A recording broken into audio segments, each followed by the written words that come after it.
First, I was like an aggressive inline rollerblader. Like, I was like the epitome of '90s. I had a punk band. Was it called The Corruption or something? Yeah. How do you know that?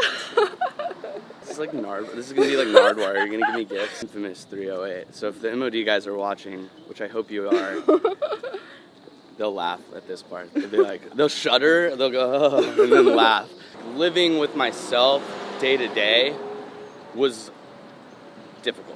You know, and for some reason, and I think a lot of like drug addicts and alcoholics will talk about this, is that like the drugs weren't the problem, they were the solution. When I pick up, I can't put it down. And that's just been my experience, is that whenever I pick it up, I can't put it down. Or if I pick up one thing, I always end up doing the thing that I really want. And that thing that I really want really fucks me up. Yeah. And gets me into some pretty bad situations. And I just love cooking. Like, I love it. It's creative, it's fun, it's a passion of mine, it's meditative. And then you get to eat it at the end, which is great. Hi, today I'm here with LIL Texas. What up? So I heard your song, it's Bend Over, right? Yes. Okay, I heard that song an old one. 4 years ago. This guy did it, showed it to me. That song, I was like, holy crap, and I played it so many times on repeat. That's so sick. This is just like 4 years later, this is so funny. That's crazy. Yeah, that was like one of my first, when I started getting like more into club music, that was like one of my first tunes that I did. And I had the guitar samples in that one. Yeah. So you were born in Dallas, or? Yeah, I was. In 1989. Pisces. Shout out all the Pisces out there. It's the best sign, water sign. So your parents were born there as well, or? No, my dad is from Chicago and my mom is from Arkansas. Oh. But they met, you know, in like Colorado on a like ski trip or something. Yeah. But yeah, I grew up in Dallas. What made them move out there? Work. Yeah. They were both working. There's a lot of like corporate stuff going on in Dallas. What did they do? My mom worked in corporate affairs and public relations, and my dad had a printing company. Owned a printing company, Yeah. And back then you were really into like skating, right? Yeah, I was like, that was my first sort of like heavy passion and like maybe addiction. All I did was skateboard. That was just like my thing. How old were you back then? Let's see, I think I was probably, well, first I was like an aggressive inline rollerblader. Like, I was like the like epitome of '90s. So like I was listening to Korn, Limp Bizkit, Slipknot, Beastie Boys and shit like that. Big new metal kid. Had like the fucking spiky hair with blonde tips. The like metal ball chain, you know, like the chain with like the metal balls. Like I had that going, and Jinkos. Like, and my parents like really didn't want me to like buy Jinkos back then. They were like, "Why do you want these giant pants?" I was like, "'Cause they're cool." And so like I would go to the skate park and I would like inline rollerblade because it was like cool then, like aggressive inline. And so, anyways, that was like my first thing. And then I ended up getting into skateboarding because aggressive inline rollerblading wasn't cool. Were your parents creative? No, I mean, in their own right, I'm sure they are. But no, not really. I was kind of the first person to like find, you know, some passion in that creative realm. Where do you think you got it from then? I think there's a little bit in my family. Like I have an uncle who is really into music, but I've always just really been into music. It's just always spoken to me on like a deep level. And even back then, I remember hearing those bands and, you know, although it's very aggressive and stuff, you know, it just really like spoke to me. And and I think that it's interesting that music has the power to like shape a person, not only just in their taste, that it's like I'm going to start wearing all these clothes, I'm going to start doing all this stuff. This is my like identity. And like so much identity I think is created through music as opposed to a lot of the other forms of art and stuff. I think there's a lot of power to those too, but music seems to like have much more power to shape a person's identity. From fashion to like personality to, you know. Were you in bands and stuff? Yeah, I was. I had a punk band. Was it called The Corruption or something? Yeah, how do you know that? This is like This is gonna be like Nardwar. You're gonna give me gifts. Yes, I was in a band called The Corruption. And I was the singer, and I feel like we covered like Michael Jackson songs and like but did it in like a street punk. Like we were really into like punkcore records and shit like that. So like the Havoc and like bands like that. I don't even know anymore. Lower class brats, I guess. They were like droogies. I don't know. I was in 8th grade, but so we started there, and then I like kind of got more into like being good at my instrument. I played bass, and I got much more into like the technical aspects. So I started getting into like funk, R&B. Was that your friend showing you, or? Yeah, I had like a good friend of mine who kind of like really pushed me in that realm. He went to an art school, and he kind of showed me like, hey, there's all this like really, you know, high level technical music and like these players that really know their instruments super well, and like it just sounds really cool, and you can be better at other styles if you get good at these certain styles. Right. Pick up like vocab. And so yeah, I started getting into that stuff, and like kind of was into like jam bands, and like was really into like Medeski, Martin, and Wood, and the bands that implemented like jazz and classical stuff. And so that kind of was my high school experience, was like getting really good at playing bass and playing upright bass too. Right. And then it kind of like shifted into my like jazz passion. You know. Did you like school at all? I actually did. Yeah? I was really good at school. Oh, wow. What's funny is I went to Berkeley for college, and Yeah. music school was significantly harder for me than regular school. What Like, subjects were you into in like high school? I really liked history. And, like, I've actually heard that quite a few musicians say they like history. I love history. I was really good at math. I never had to try, really. Wow. Like, calculus was a breeze. Damn. And like English was a little bit harder for me. I wasn't so much into writing papers. Yeah. But I did really enjoy history. It's fascinating to me, and still is fascinating to me, because it's like relevant. You know, it's like you can kind of see why things are the way they are today. Yeah. You know, and it all happened. That's the cool thing to me. And for Berkeley, you studied jazz, right? Yeah, I did. I studied performance, so with a jazz concentrate, and music business. Why do you choose jazz? I really just liked jazz music. Like, once I got my head around it, because I remember listening to jazz, and I know a lot of people have the same experience, so they don't get it. You know, it sounds like just like notes and stuff, and it doesn't really like hit them. But once I got into it and learned the like actual what was going on and the improvisational aspect of it, I really like got into it, and I thought it was one of the coolest things, and I thought it made me such a better like player. And because you have to like really understand chord structures and really understand, you know, just the sort of technical aspects of it to like be able to improvise and get free from that like rigid sort of structure. Yeah. So it's like most songs, unless you're talking about like free music or like ambient music, have like a pretty much like a rigid structure. You know, it's like the chords are here, here's the top, this is the verse, this is the chorus. And so it allowed me to like pick up on that stuff like really, really quick. It's like, oh, that's just the, you know, G major 7 chord. Okay, cool. Yeah. I know exactly everything I can do within this style and that style on that chord. So that was kind of where I got, and I just really liked to improv, and I was good at it. So. Yeah, but like back then you were still making kind of like, was it twerk music or? No, this is before that. Oh, okay. So that was like 2007 to like 2010, and even in 2011 sort of was when I was doing bass like really heavy. Oh. And so I was playing in like a wedding band too, which was crazy, like a high-end wedding band on the East Coast. Wow. Yeah, we had like monitors that would play tracks, and we all had headphones. Wow, that's so legit. Yeah, it was crazy. Damn. So like we play like Rihanna, and like there'd be like a big ass kick drum and snare and shit, you know, like a big room house track, and then we would be playing the song over that. Damn. And like sort of doubling everything to make it sound bigger. So we traveled around the East Coast and did that, and even went to like Texas and some other states around California. Yeah.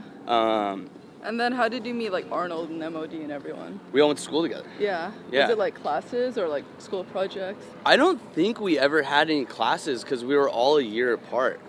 So I met young Satan, Trevor, because we used to party together. I think that was how I met them. They were like, one summer I stayed in Boston, And I ended up like seeing them on the way to class, and like they were smoking cigarettes or something, or like, I don't know. And we all just like realized that we all wanted to like party together, and like we had mutual friends. And so these mutual friends kind of introduced us to each other, and then we kind of like clicked up. And so like me, young Satan, and Rewrote, Peter, sort of initially became friends. And that was like how it sort of started. Us three were friends. And then another friend of mine, Alex, introduced me to Arnold. He was like, hey, you should meet this guy, Joe. And so I met Joe.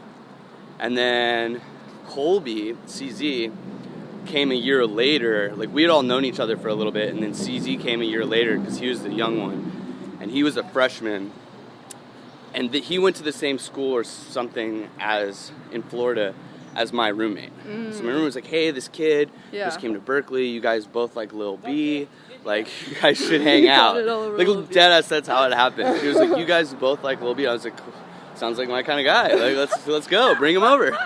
And so we ended up really hitting it off. And, like, we would all smoke and, like, make music. And I think we were all just really hungry to, like, kind of do something in the electronic realm. And we sort of were, like, seeing, this is 2011, I think, or maybe 2012, that SoundCloud and Twitter, there was a lot of like power to those two platforms, and it was sort of untapped in the DJ community. Right. And so we were like, hey, let's like, make a mixtape or something, because we were all listening to like rap, and at least I was, and I was like, this like free mixtape format that like rappers are doing seems to be like really working for them. So it's like, what if we made a mixtape that was like sort of branded like a rap album, and we're like a boy band, but we're DJs. Yeah. And we'll all put our own tracks, and we'll all have our own flavor, and everybody can kind of pick from that. And like, some person's gonna like this more than they're gonna like that, and there's a variety of styles on it. And it worked. And so we got like blogged and stuff. That was really like not so much in the Northeast, right? Because I actually went to Northeastern, so I literally was just like across the road from you. No way. But like I didn't even know. I think that's probably like how I found your music, because it's like so close. But then like I didn't really see that much like DJ scene, so you're probably like one of the early ones. Yeah, then. I think that if I look back at it, like we probably were on the like early side of the trap boom. Yeah. Because we definitely like, I saw guys like Hudson Mohawk and like dudes like that kind of like shouting out like Dirty South music, They're like, we like Dirty South rap, and I was like, me too, I'm from the South, like I love that shit, like rolling hi-hats and the stuff that we know is like trap today. Yeah. Which was trap back then. I was like, I'm really into trap rap, and so we called our music future trap, because we were like, we're gonna take these drums but put it over different music, and anyways, it became trap. Yeah. You guys had some like crazy parties, right?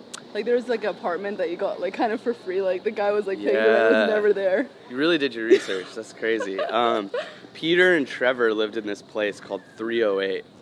Infamous 308. So if the MOD guys are watching, which I hope you are, they'll laugh at this part. They'll be like, they'll shudder, they'll go, oh, and then laugh. Because 308 was this apartment, and we used to throw these parties, and we would let everybody like smoke cigs inside. Which is ridiculous, like for a party in Boston. So we'd pack out this room, and we'd all DJ.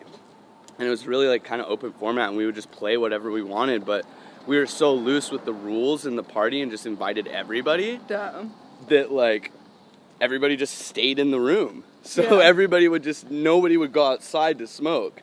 And so everybody was in this room, and we ended up getting evicted because the parties got too out of hand. People broke, like, one guy broke his head through the wall. Holy crap. It was nuts. It was good, but it was like, it was a platform, and the Emerson girls, it was Emerson. Yeah, Emerson. We linked up with these Emerson girls, and they like helped us out. They're like, hey, will you DJ our parties? Hey, like, da-da-da-da, we'll bring a bunch of people over. And we kind of, like, reached out of the Berkeley community. Because Berkeley's just a bunch of, like, it's all pretentious musicians. And, like, I get it.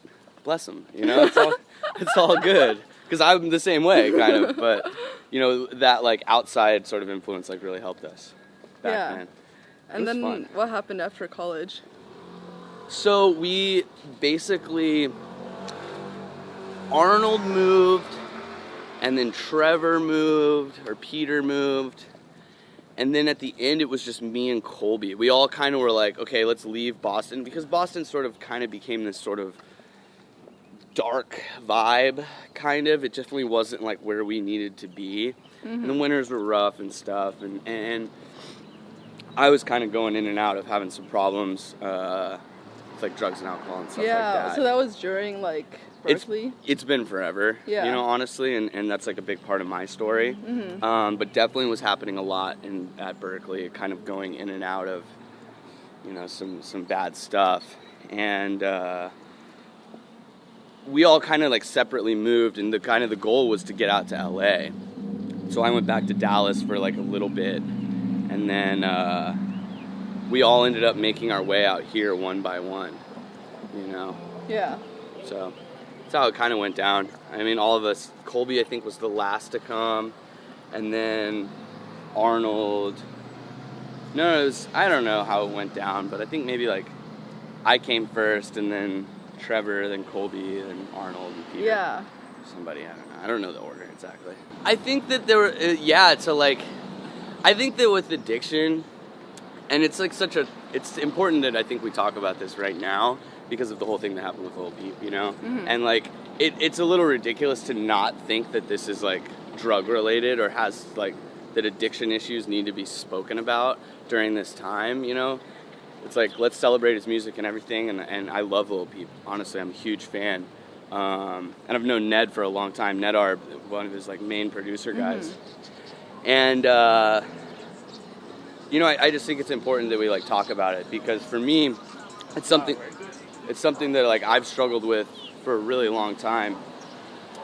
And I think it was to like, it's not that I was running away from anything but myself and my own like thoughts. Because like living with myself day to day was difficult, you know, and for some reason, and I think a lot of like drug addicts and alcoholics will talk about this, is that like the drugs weren't the problem, they were the solution. You know, and the problem is actually me. And I just have a disease, like, you know, we treat disease and alcoholism or addiction and alcoholism as a disease. Because it truly is. You know, it's that when I pick up, I can't put it down. And that's just been my experience, is that whenever I pick it up, I can't put it down. Or if I pick up one thing, I always end up doing the thing that I really want. And that thing that I really want really fucks me up. And gets me into some pretty bad situations. And, you know, I cross lines that I really don't want to cross. So that kind of went on and off pretty much my whole life. Wow. But also, like, it got significantly worse in Boston, and then out here, pretty bad as well. It got the worst out here. Wow. Did your parents know about it? Oh, yeah. My parents have always known. What, did they do anything about it, or? Yeah, you know, like, I've done some rehab stints and stuff like that, and, you know, they didn't know what to do. You know, they wanted to, like, help me so much, and bless them, I love my parents. But ultimately what got me cleaned up was they're like, we're not going to do anything. Like, have fun. We're not helping you out. We're not bailing you out. Don't call us for anything. Figure your shit out. And at that point, I had, like, one final option. Yeah. And this is 3 years ago almost now. And it was, like, go back to treatment on the west side of LA. I was living in Koreatown. And I did it. I was like, fuck it. All right, fine. Yeah. Like, I've kind of proved myself enough times that, like, whenever I, like, do any mind-altering substance, I always end up kind of going to the really hard ones. Yeah. So I'll let you all use your imagination. But I like the real ones. Yeah. But what about LA? Do you think it got, like, really stronger over here? I think that it, like as you kind of progress in your life, your disease gets worse, and it never really gets better. It always is, like, waiting there, you know. And I wasn't taking any sort of, like, you know, medicine for that matter.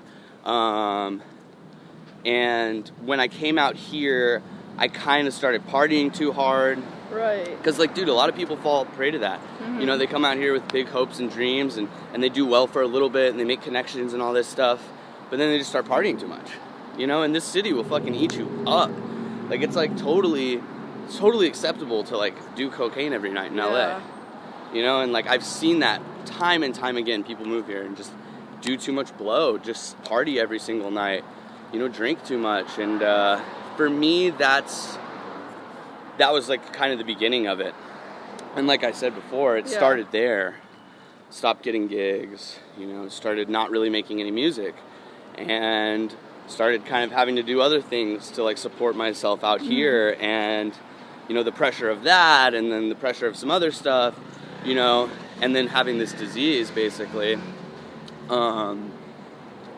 Eventually all of that culminated into like a certain thing crossing my path, and a certain substance, and that certain thing, just like took me down like no other thing had.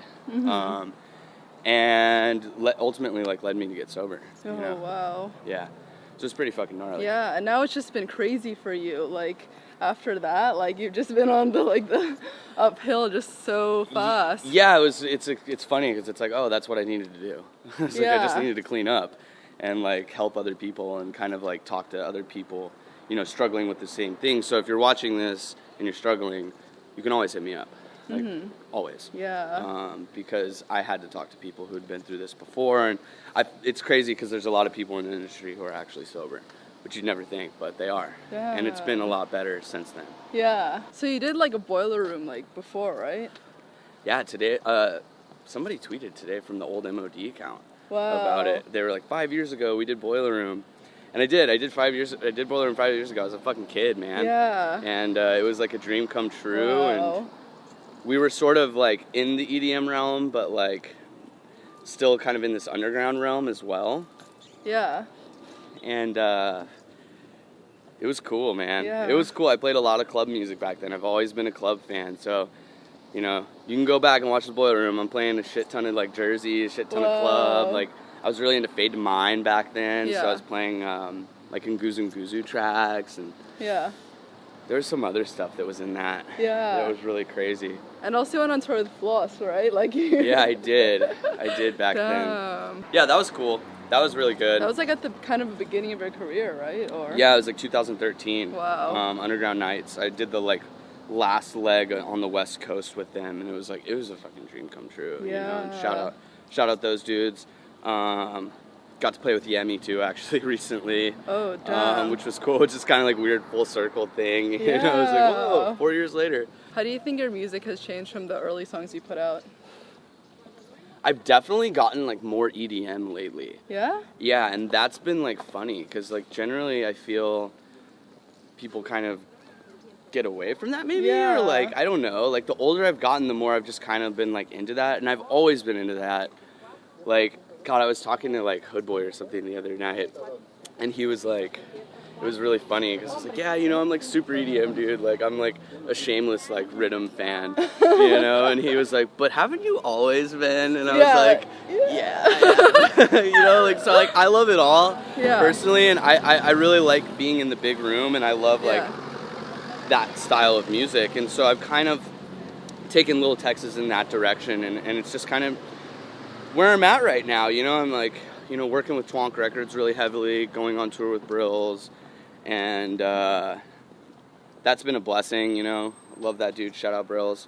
Yeah. And the whole Twonk team, Eliminate, Hydraulics. Those are my boys. Travis Piper. Yeah. Love all those guys, and that's been really cool. He's pushed me to kind of like develop my own sound and like take the foundations that I love. Like Bend Over was kind of sort of along those lines in a lot of ways, and I've kind of updated that sound, but I still have all the music shit in me. My Trekkie Tracks EP was definitely very melodic and on a different flow than what this EP is going to be like. And why did it click to you to start your like a chef Instagram? Well, honestly, my friend, the guy who introduced me to Arnold, him and his girl have like a plant-based thing called Raja Bibi. So shout out Raja Bibi. There's a lot of shout outs today. They better all be watching this. Yeah, so if you're into like vegan stuff, plant-based meals, go check them out. They're amazing. I'm more into like sauces and like heavy like protein style dishes. Yeah. And like French aesthetics and things like that, and Texas style food. But he showed me like kind of like gave me him and his girlfriend Christiana sort of like showed me how to food blog, like in a sort of like. She did like a really artsy way, like the angles and everything. Yeah, exactly. They showed me like how to do it. They were like, here, you need to like go buy this thing and like, you know, start doing this, and so they kind of like were like my. You know, whatever, they like showed me how to do it sort of and like kind of bounce it off them, and I've wanted to do it for a long time. They mentor you. Yeah, like in a way, yeah, and so I ended up getting the little setup, and I just love cooking. Like I love it. It's creative, it's fun, it's a passion of mine, it's meditative, and then you get to eat it at the end, which is great, and you get to take cool pictures and everybody interacts with it and they're like, oh my god, you know. So I just wanted to like start that because my regular Instagram, whenever I post, like I'm kind of like weird and OCD about my like flow on my Instagram. Yeah. And so I was like, this like one random food picture is like throwing my whole flow off. And so I was like, well, I just need to like put it on a different Instagram, and then just like have both of those things going, and it's fun for me. So I think it's so cute. Oh, thank you. It's good. I've got some really cool stuff planned for it, and like. I eventually probably will get into some more tutorial type stuff. Damn. But right now it's mostly. I'm so excited for that. Yeah. That sounds awesome. How would you say you've grown as a person since when you started? Oh man, great question. You know, when I started, it was so like I was naive, and I just knew I didn't want to do these things, and so we just kind of made whatever we wanted, and. Then you get all this pressure once things start happening for you, and I get this pressure to like do things, you know, and like be a certain way, or I gotta release a banger, I gotta do this, you know, all those kind of things. And to like, what I've found is as I've grown up and as I've like cleaned up too, I've really become aware of myself and become aware of what like I really want to do, and kind of the freedom that comes along with that. The freedom and the awareness of like who Sam is and like what LIL Texas is and like what I can express through that, and maybe like how I want to take this other part of me and put it in somewhere else. And so I think as I've gotten older, which I like getting older kind of, you know, like I really don't mind it, is, you know, that I become aware of myself and I be just kind of like unfazed by the bullshit. Yeah. That's the good thing about growing up, is I think that if you're living right and you're progressing in your own life, you know, we become unfazed by the dumb shit that I was so concerned about in like, you know, 2012. Yeah. But I've also just, you know, I'm this sounds sappy, but I'm reliable now, you know, and like, and that's like something that's like amazing to me, and I'm not, you know, trying to get another fix every day. Yeah. You know, like.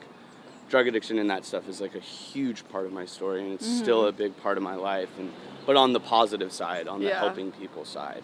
Yeah. And so that's been like just really cool, you know, and to like kind of start my career over and do it again, and starting to have some successes lately has been beautiful. Yeah. You know, and I've still got all my like OG fans, and everybody like remembers, like it's like cool that you know that stuff, and like there's people out there. Yeah. Which is funny too, because people don't know about it as well, which is funny. Like I'll meet producers and they'll be like, hey, what's up? Oh, LIL Texas, I like your like whatever, like your Magnolia remix or something like that, or you know, some of my newer stuff, and they're like, MOD, what's MOD? And they're like, what? You've been around since 2013? It's like, yeah. And they're like, no way. And I'm like, yeah. So it's cool, it's like different, you know, and I've just kind of hung in there, and like I love making music, you know, and there's a lot of like great people in my life now who like super influence me. Yeah. That's great. Last question. Okay. What do you want to be remembered for? Oh, God. My looks? No. My sex appeal. What do I want to be remembered for? I want to be remembered as somebody who did their thing, you know, and just their individuality. You know, that he did what he wanted to do. Yeah. You know, and didn't really, like, try to... I don't know. You know what? It was just a weirdo. Like, I want to be remembered as a weirdo. Yeah. Oh, yeah. You're the first person to say that. I love that. Yeah. Like, and that's like something that I think is like so cool. And those are the people that I'm attracted to, are the people who kind of do whatever they want and have their own thing, while being, you know, in a context of something that's digestible. I think that's like artistically what I want to be remembered as. Yeah. Because a lot of people could say, well, yeah, my like music is very like EDM mainstream, you know, but that's okay. And like I just want to be weird within that context. Yeah. And other than that, you know, I'd want to be remembered as somebody who like had an impact on people's lives. Yeah. Like, and maybe not necessarily in music, like, but in like you know, that I helped people. Yeah. Because like people helped me when I was in my worst spot, and people will attest that I was in a pretty fucking dark spot when I lived here, actually, in K-Town. Yeah. And I want to like, you know, impart that back onto people, that like there is a solution, and that we experience as people and people in LA. Yeah. You know, anywhere really. So I love that. Thank you so much. That was you're really welcome. amazing. You're welcome. Yeah. Awesome.